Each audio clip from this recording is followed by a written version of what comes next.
Hi friends, ஒன்றா இருக்க கற்றுக்கணும் சீரியலில் இன்றைக்கி நாளைக்கான எபிசோடு பார்க்கலாம். புதுசாக பார்க்குறவங்கள இருந்தால் சப்ஸ்கிரைப் பண்ணிக்கோங்க, லைக்கு ஹைப்பு கொடுத்து விடுங்க. வாங்க வீடியோக்குள்ளே போகலாம். நேற்றுக்கு எபிசோடு எதில் முடிச்சிருப்பாங்கன்றதை பார்த்தீங்கன்னா, இவர் முருகன் வந்து ஆர்டர்லாம் எடுத்துகிட்டு வீட்டுக்கு வந்து எல்லாருக்குமே காசெல்லாம் கொடுத்துருப்பாரு. இவன் என்ன தான் பண்ணாலும் இப்படி தான் இருப்பான் அப்படின்ற மாதிரி கந்தசாமி வந்து திட்டிக்கிட்டே தான் வந்து போயிருப்பார். உடனே வந்து பார்த்திங்கன்னா இன்றைக்கி தான் வந்து அவர் முருகன் வந்து கணேசன்கிட்ட போயிட்டு காசு கொடுத்துட்டு வரதுக்காக போவார். ஏன்னா அவர் வந்து 15,000 கொடுத்தாரு இல்லைங்களா ஸ்டார்டிங்கில், அதை கொடுக்கறதுக்காக தான் வந்து கணேசன்கிட்ட போயிருப்பார். ஒரு நிமிஷம் இருமாம்மா, நான் அவங்ககிட்ட கொஞ்சம் பேசணும். ஏன் மாப்பிள்ள எது வந்தாலும் கால் பண்ணுவியே, எதுக்கு நீ நேராக வந்த அப்படின்ற மாதிரி தான் கேட்பாங்க. நன்றி சொல்லணுன்னா ஃபோனில் சொன்னால் சரிப்பட்டு வருமா, அதுதான் நேரடியாகவே வந்தேன். என்ன நன்றின்ற அசிங்கமான வார்த்தையெல்லாம் பேசுகிற, என்ன ஆச்சு உனக்கு அப்படின்ற மாதிரி கேட்டதுக்கு, அதெல்லாம் விடுமாம்மா, இந்தமாம்மா காசு அப்படின்னு சொல்லிட்டு அவர் முருகன் கொண்டு கொடுப்பாரு. என்னாச்சு, இது என்ன காசு அப்படின்னு கேட்டதுக்கு, இல்லை எங்கள் அப்பா என்னை நம்பாத போது ஒரு ஆர்டர் எடுத்துகிட்டு நான் தனியாக நிற்கும்போது எனக்கு ஒரு தைரியம் கொடுக்கறதுக்காக நான் கையில் காசு இல்லாத தவிச்ச போது நீ காசு கொண்டு வந்து கொடுத்தியே, அதுக்காக ரொம்ப தேங்க்ஸ் மாமா, அதுதான் காசு வச்சுக்கோ நீ அப்படின்ற மாதிரி சொன்னதுக்கு, இது ஏன்டா என்கிட்ட சொல்கிற, இது உங்கள் அம்மாக்கிட்ட போய் சொல்லிவிட்டு உங்கள் அம்மாக்கிட்ட கொடுறா இந்த காசு அப்படின்னு. அம்மாக்கிட்டேயான்னு? ஆமாம், உங்கள் அம்மா தாண்டா வச்சு கொடுத்து விட்டுச்சு, நகை இல்லாத உங்கள் அப்பாவுக்கு தெரியாத நகையை வச்சு 15,000 கொடுத்து விட்டுச்சு, நீ கஷ்டப்படுறேன்னு சொல்லிட்டு பார்த்துட்டு கந்தசாமிக்கு தெரிஞ்சால் திட்டுவான்னு சொல்லிட்டு அவங்க தான் வந்து உனக்கு தெரியாமல் எடுத்துகிட்டு வந்து உங்கள்கிட்ட கொடுக்க சொல்லி சொன்னாங்க. ஆனால் கொடுக்கும்போது அம்மா கொடுத்தான்னு சொன்னால் நீ வாங்கிக்க மாட்டேன், கஷ்டப்படுவேன்னு சொல்லிட்டு தான் நான் கொடுத்தேன்னு சொல்லிட்டு கொடுத்துருங்க நீங்கள் அப்படின்ற மாதிரி தான் வந்து சொன்னாங்க அப்படின்னு சொல்லிட்டு, எது வந்தாலும் நீ அம்மாக்கிட்ட போய் கொடுத்துட்றா அப்படின்ற மாதிரி சொன்னதுக்கு, சரி மாமா நான் போய் அம்மா பார்க்குறேன் அப்படின்னு சொல்லிட்டு அவர் கிளம்பி போவார். லக்ஷ்மி வந்து சாமி கும்பிட்டுன்னு இருப்பாங்க. ஃபோட்டோவில் வந்து சாமி படத்தாண்ட வந்து பார்த்திங்கன்னா கவரில் காசு போட்டு வச்சுருக்கேன், இது என்ன காசு அப்படின்னு சொல்லிட்டு எடுத்து பார்ப்பாங்க. அம்மான்னு சொல்லிட்டு முருகன் வந்து கூப்பிடுவார். என்னாச்சுடா அப்படின்ற மாதிரி வந்து கேட்டதுக்கு, ரொம்ப தேங்க்ஸ்மா அப்படின்னு. என்ன அதுதான் நேற்றே சொல்லிட்டியாடா, இப்போ என்னடா அப்படின்னு. இல்லைம்மா, நான் ஒரு பிரச்சனையில் இருக்கும்போது என்னை நம்பி நீ ஒரு ஆர்டர் எடுக்கும்போது எனக்கு கொடுத்த இல்லைம்மா, ரொம்ப தேங்க்ஸ்மா, மாமா இப்போ தான் எல்லாத்தையும் சொன்னார் அப்படின்னு சொல்லும்போது, என் பையன் கஷ்டப்படுறான்னும் போது என் பையன் கஷ்டப்படுறத பார்த்து நிற்பேனா, இல்லை அவன் கஷ்டத்துக்கு உதவுன்னு நான் நினைப்பேனா? அப்பா திட்டுறாரு பேசுகிறாரு போகிறாருன்னா அதெல்லாம் நினச்சிக்காத. ஒரு ஆர்டர் எடுத்துருக்குறல்ல, இப்போ இனி அடிக்கடி ஆர்டர் கண்டினியூஸாக வரும், நீ நல்லா இருப்ப, வாழ்க்கையில் முன்னேறி போயிட்டே இருப்ப, அம்மா அவன் கூடவே இருப்பேன் எப்போவுமே, எதுக்கும் பயப்படாத, எதுக்கும் கஷ்டப்படாத, கவலைப்படாத, நான் இருக்கிறேன்டா உனக்கு அப்படின்ற மாதிரி தான் வந்து சொல்லுவாங்க. நேற்றுக்கு நம்ம எப்படி கதை சொல்லியிருந்தோமோ அதே மாதிரி தான் கொண்டு போயிருந்தாங்க. அவங்கள கட்டி பிடிச்சி இவங்க, சரிடா அழாதடா விடுடா, வேலையை போய் பாருடா அப்படின்ற மாதிரி தான் வந்து லக்ஷ்மி வந்து அமுச்சு விடுவாங்க. நேற்றுக்கு நம்ம எப்படி கதை வந்து சொல்லியிருந்தோம், இவர் கந்தசாமி வந்து முருகனை பற்றி தெரிஞ்சுக்கிற ஒரு சூழ்நிலை வரும் அப்படின்ற மாதிரி தான் வந்து சொன்னது. ஆனால் லக்ஷ்மி கிட்ட பேசலை, கணேசன் கிட்ட தான் வந்து பேசின்னு போகிறாரு. இந்த மாதிரி உங்கள் பையன் வந்து நல்லா அவன் வாழ்க்கையில் முன்னேறுவான், அவனை எல்லாரையும் நம்புகிற மாதிரி அவனை நம்புடா நீ அப்படின்ற மாதிரி தான் வந்து கணேசன் வந்து நடந்த விஷயத்தெல்லாம் வந்து சொல்லும்போது எனக்கும் ஆச்சரியமாக தான் இருந்தது. எப்படி ஒரு தனி ஆளாக இருந்தால் அவன் கூட்டாளிங்களை வச்சு அவன் ஒண்டியே இவ்வளோ செஞ்சான்றது நம்பவே முடியல. ஆனால் பெரிய விஷயம் இல்லை, கரெக்ட் டைமுக்கு சாப்பாடு செஞ்சு போட்டுட்டான், சாப்பாடெல்லாம் நல்லா இருந்தது. ஆனால் பண விஷயத்தில் ஏமாந்துட்டு வந்துட்டானே அப்படின்னு சொல்லிட்டு கந்தசாமி வந்து சொல்லுவார். பண விஷயன்றதுக்கு அவனுக்கு என்ன, இது நான் 100வது ஆர்டரா என்ன, முன்ன பண்ண ஃபஸ்ட்டு ஆர்டர் தானே, ஆரம்பத்தில் கொஞ்சம் முன்ன பண்ண தான் இருக்கும், நீ ஆரம்பத்துலலாம் எத்தனை பேர்கிட்ட ஏமாறல, எல்லாத்தையுமே அட்ஜஸ்ட் பண்ணின்னு போகலாம், அந்த மாதிரி தான். உன்னை விட அவன் புத்திசாலிடா, அவன் எல்லாத்துலேயுமே வாழ்க்கையில் முன்னேறி வருவான், அவனுக்கு வயசாகிடுச்சு, அவனுக்கு கல்யாணம் பண்ணுற ஒரு சூழ்நிலைக்கு நிற்கிறான், அவனுக்கு ஒரு பொண்ணை பார்த்து கல்யாணம் பண்ணி வச்சிரு அப்படின்ற மாதிரி தான் சொல்லுவாங்க. கந்தாசாமி என்ன சொல்லுவார்னா, அவனுக்கு கல்யாண வயசே ஆகலை, இப்போ தான் சின்ன பையனாக இருக்கிறான், அதுக்குள்ளே என்ன அவசரம்னு, இன்னும் பொறுப்பாக வேணும்னு நீ சொன்னல, இப்போவே ரொம்ப பொறுப்பாக இருக்கிறான், ஆனால் நீ சொன்னால் ஏற்றுக்க மாட்டேங்கிற, இதே நீ ஒரு பொண்ணாக கல்யாணம் பண்ணி கொடுத்துப்பார், இன்னும் பொறுப்பாகவே பார்த்துப்பான், குடும்பத்தை எப்படி நடத்தணுன்றதை நீ அவனை பார்த்து கற்றுப்ப நீ அப்படின்ற மாதிரி தான் வந்து இவர் கணேசன் வந்து சொல்லுவார். சரி என்னவோ உன் இஷ்டம், நீ பொண்ணை தானே பார்க்குற, அது நான் என்ன சொன்னாலும் நீ கேட்க போகிறது கிடையாது, அவனுக்கு பொண்ணை பாரு, என்கிட்ட சொல்லிட்டேல்ல, நல்ல பொண்ணை பார்த்து நான் அவனுக்கு கல்யாணம் பண்ணி வைக்கிறேன், அந்த வேலையை நீ விட்டுடு, நான் பார்த்துக்கிறேன் அந்த வேலையெல்லாம் அப்படின்ற மாதிரி தான் வந்து சொல்லுவாங்க.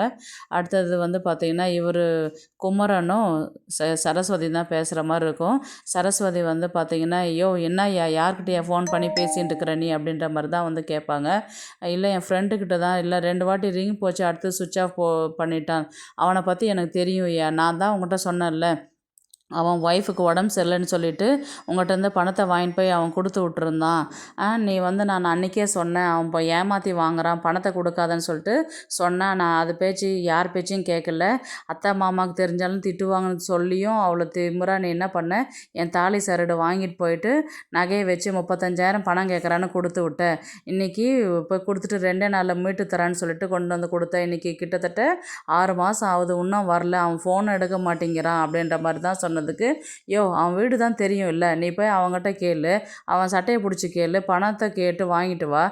இன்றைக்கி வரலையா, அத்தை மாமாவுக்கு விஷயம் தெரிஞ்சு அதுக்கப்புறம் திட்டினாங்கல்ல, அவன் என்றைக்கு மூட்டின்னு வந்து கொடுக்குறான்னா அன்றைக்கி சரடு போட, அது வரலையும் சரடுன்றது போடாத நீ அப்படின்னு சொன்னாங்கல்ல. அப்போ மாமா சொல்கிறதுல என்ன தப்பு இருக்குது? ஒரு ஆத்திர அவசரத்துக்கு யார் நல்லவன் யார் கெட்டவன் தெரியாத நீ ஃப்ரெண்டுன்னு நம்பி ஏமாந்து கொடுத்துட்டு இன்றைக்கி நீ தான் ஏமாந்து போய் நிற்கிற. உங்கள் அப்பா அம்மா முன்னாடி நீ தான் அசிங்கப்பட்டு நிற்கிற. ஒரு அசிங்கத்துக்கு ஒரு பொண்டாட்டி பிள்ளைய வச்சு ஒழுங்காக காப்பாற்ற முடியாத நகையை கொண்டு போயிட்டு நீ அவங்கக்கிட்ட கொடுத்து உதவி செய்கிறேன்னா உன் தேவைக்கு முதல்ல நீ பார்த்துக்கணும், அதுக்கப்புறம் தான் அடுத்தவங்களுக்கு நீ உதவி செய்யணும் அப்படின்னு அன்றைக்கி அவங்க தெளிவாக சொன்னாங்கல்ல. அப்போ அதில் என்ன தப்பு இருக்குது அப்படின்னு சொல்லிட்டு சரஸ்வதி திட்டுவாங்க.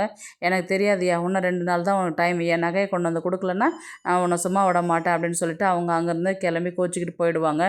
சரசு நீ இருடி, ஏன்டி கோச்சிக்கிட்டு போகிற அப்படின்ற மாதிரி தான் சொல்லுவார் குமரன். அதுக்கப்புறம் இவர் கணேசனும் கந்தசாமியும் நான் கடைக்கு வந்து ஹோட்டலுக்கு வந்து மெஸ்ஸுக்கு அரிசி சாப்பாடு வாங்கிட்டு வரத்துக்கு போவாங்க.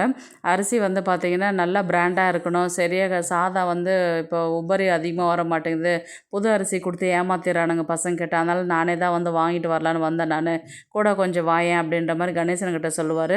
கணேசனும் கூட வந்து பார்ப்பார்.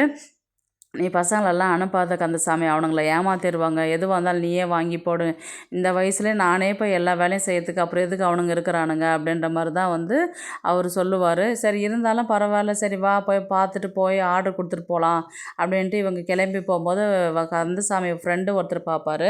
பாப்பா கந்தசாமி எப்படி இருக்கிற அப்படின்ற மாதிரி தான் வந்து கேட்பா. நல்லா இருக்கிறேன், இதுதான் என் கடை, சின்னதாக ஆரம்பத்தில் வச்சுருந்தேன், இப்போ இன்றைக்கி இவ்வளோ பெரிய கடை வச்சுருக்கிறேன்னா அதுவும் நீ கஷ்டப்பட்டு உழைச்சதுனால தான் உனக்கு எல்லாம் நடந்தது. அன்னைக்கு கூட நான் கடை திறப்பு விழாக்கு உன்னை கூப்பிட்டேன்ப்பா, நீ வரல, அன்றைக்கி கொஞ்சம் முக்கியமான ஒரு கல்யாண வேலை, அதனால தான் நான் போயிட்டேன், அதனால தான் வர முடியாத போச்சு. அதுக்கு என்னப்பா, இப்போ வா பாரு, உனக்கு எதனா பிடிச்சிருந்தா வாங்கிக்க, பின்னாடி காசு கொடு, இப்போ என்ன கிடக்குது அப்படின்ற மாதிரி தான் வந்து சொன்னதுக்கு, ஏன்ப்பா உன் கடையில் வந்து நான் அவ்வளோ சரக்குலாம் வாங்க முடியும் அப்படின்னு. அதனால என்னப்பா, கடை ஒரு நம்ம முதலாளிங்களாகிட்டோம், ஒன்றுக்கு ஒருத்தர் கொடுத்து உதவி செய்ய வேண்டியது தான், நீ வந்து பாரு அப்படின்னுவாங்க. அது சரி நீ வாயா கணேசா உள்ளே போய் பார்த்துட்டு வரலாம் அப்படின்னு சொல்லிட்டு உள்ளார போயிட்டு எல்லாம் திங்ஸ் எல்லாமே பார்த்துக்கிட்டு இருப்பாங்க. அந்த நேரம் தான் வந்து இவங்க இந்திரா உள்ளே என்ட்ரி ஆகுவாங்க. என்ட்ரி ஆகிட்டு இந்த மாதிரி, யோ ஒயின் ஒழுங்காக கொடுத்து விடியா, எப்பயும் கொடுக்குற பிராண்டை கொடுக்கறத விட்டுட்டு உன் இஷ்டத்துக்கு என்ன இதை மாற்றி கொடுத்து விட்டு இருக்கிற அப்படின்ற மாதிரி தான் வந்து சொல்லுவாங்க. ப்ரொமோவில் போட்ட மாதிரி தான் அவங்க வந்து என்ன பண்ணுவாங்கன்னா, ஒயின் வந்து கேட்கும்போது, ஐயோ இந்த பொண்ணு ஒயின் குடிக்குதா, ஐயோ மோசமான பொண்ணாக இருக்கே இது அப்படின்ற மாதிரி தான் வந்து கந்தசாமி வந்து இந்திராவை வந்து தப்பாகவே நினச்சிப்பார். உடனே வந்து இவங்க எல்லாத்தையுமே வாங்கிட்டு சரி மறுபடியும் அந்த பொண்ணு என்ன தான் பண்ணுது அப்படின்னு சொல்லிட்டு போய் பார்ப்பாங்க. அதுக்கப்புறம் கடைக்காரங்கிட்ட பேசுவாங்க, நான் எப்பயும் வாங்குகிற பிராண்டே கொடுத்து விடு, இது எனக்கு தேவையில்லை, ஏமா அது இன்னும் சீல் பிரிக்கலம்மா, முதல்ல இந்த பழைய ஸ்டாக் பண்ணாதாம்மா அதை கொடுத்து விடுவாங்க, அதனால் என்ன எனக்கு புது ஸ்டாக்கை நீ பிரித்து எனக்கு அதை எடுத்து கொடு, அப்போ கொடுத்தா தான் நான் போவேன் அப்படின்னு. ஏமா இன்னொருத்தங்களை கொண்டு போய் தானம்மா விற்கிறேன், இன்னும் நீயே யூஸ் பண்ணுற மாதிரி அதை அடம் பிடிச்சி வாங்குறேன், அதெல்லாம் உனக்கு ஏன்னா நீ கொடுத்து விடுன அப்படின்ற மாதிரி தான் வந்து அந்த இந்திரா வந்து அந்த ஒயின் பாட்டிலை வாங்கிட்டு போயிட்டு பேக்கில் வச்சுக்கிட்டு அவங்க கிளம்புவாங்க. வெளியில் வச்சுட்டு இருக்கும் போது வந்து இந்திராவுக்கு வந்து கால் வரும். சார் உங்கள் பிராண்டு தான் அதே பிராண்டு தான் வாங்கிட்டேன், இன்னும் 10 நிமிஷத்தில் உங்கள் வீட்டை வந்து நின்றுடுவேன், வெயிட் பண்ணுங்க அப்படின்ற மாதிரி வந்து சொன்னதுக்கு சரிம்மான்னு சொல்லிட்டு ஆப்போசிட்லேருந்து பேசுகிற மாதிரி இருக்கும். அந்த பொண்ணு டெலிவரி பண்ணுதா, கொஞ்ச நேரத்தில் இந்த பொண்ணை தப்பாக நினச்சிட்டேன்னு, இந்த பொண்ணு பரவாயில்லையே, முருகனுக்கு ஏற்ற பொண்ணாக தான் இருக்குது அப்படின்ற மாதிரி தான் வந்து இவர் வந்து அவங்க பேசுவாங்க. ஏன்னா நைட்டு தான் வந்து முருகனுக்கு ஒரு பொண்ணை பார்த்து கல்யாணம் பண்ணி வைக்கலான்னு சொல்லிட்டு முருகனும் கணேசனும் வந்து பேசுவாங்க. இந்த பொண்ணு கேரக்டர் தெரிஞ்சு ஒரு நல்ல பொண்ணாக இருக்குது, இந்த வயசுலேயும் உழைக்குது பாரு, நல்லா இப்போ இந்த மாதிரி இருக்கிற பொண்ணு தான் பொறுப்பாக வந்து அவனை இன்னும் கொஞ்சம் பொறுப்பாக ஆக்குவா, எனக்கு இந்த மாதிரி பொண்ணை பாருடா கணேசா அப்படின்ற மாதிரி தான் வந்து கணேசன்கிட்ட சொல்கிற மாதிரி இருக்கும். இந்த பொண்ணு மாதிரி நான் இந்த பொண்ணே பார்த்துட்டா போச்சு, இது யார் என்னன்றது விசாரிச்சோன்னா 2 முருகன்னால உனக்கு தகவல் சொல்கிறேன் நான், நீ கவலைப்படாமல் போ. முருகன் மாப்பிள்ளைக்கு நான் நல்ல பொண்ணை தான் பார்த்து வைப்பேன். இந்த பொண்ணு செம உஷாரு தான், இதை பற்றி எனக்கு தெரியும். இதே பொண்ணை பார்த்து நான் உனக்கு கல்யாணம் பண்ணி வைக்கிறேன் நான் அப்படின்ற மாதிரி தான் வந்து கணேசன் வந்து சொல்லுவார். பார்த்தியா, பார்த்து சூதனமாக விசாரிச்சுட்டு எனக்கு சொல்லு, பரவாயில்ல இந்த பொண்ணு அப்படின்ற மாதிரி தான் வந்து அவரும் பேசிட்டு அங்கேருந்து கிளம்பி போகிற மாதிரி தான் இருக்கும். அதுக்கப்புறம் வீட்டுக்கு போயிட்டு இந்த மாதிரி லக்ஷ்மிகிட்ட தான் வந்து பேசுகிற மாதிரி இருக்கும். இந்த மாதிரி முருகனுக்கு நான் பொண்ணு பார்க்குறேன், இந்த மாதிரி கணேசன்கிட்ட சொல்லியிருக்கிறேன், அவனுக்கு என்ன வயசாச்சு போய் இப்போ தானே சின்ன பையனாக இருக்கிறான், நீ தாண்டி சொல்லிட்டு இருக்கிற, கணேசனே சொல்கிறான் அவனுக்கு கல்யாண வயசு வந்துச்சு, எதுக்கு உன்னை வீட்டில் வச்சுட்டுருக்குற அப்படின்ற மாதிரி தான் வந்து கேட்டான்.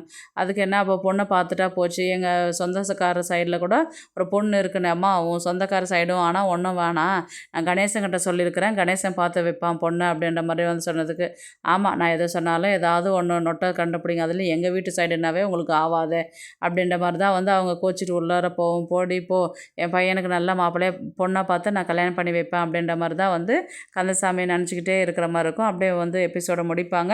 பார்க்கலாம் கதையை வந்து எப்படி எடுத்துகிட்டு போகிறாங்கன்றது. இந்த வீடியோ உங்களுக்கு பிடிச்சிருந்தா ப்ளீஸ் லைக் பண்ணுங்கள், ஷேர் பண்ணுங்கள், சப்ஸ்கிரைப் பண்ணுங்கள். தேங்க்ஸ் ஃபார் வாட்சிங். இந்த வீடியோ உங்களுக்கு பிடிச்சிருந்தா ஒரு லைக் போடுங்க, நம்ம சேனலை சப்ஸ்கிரைப் பண்ணுங்க.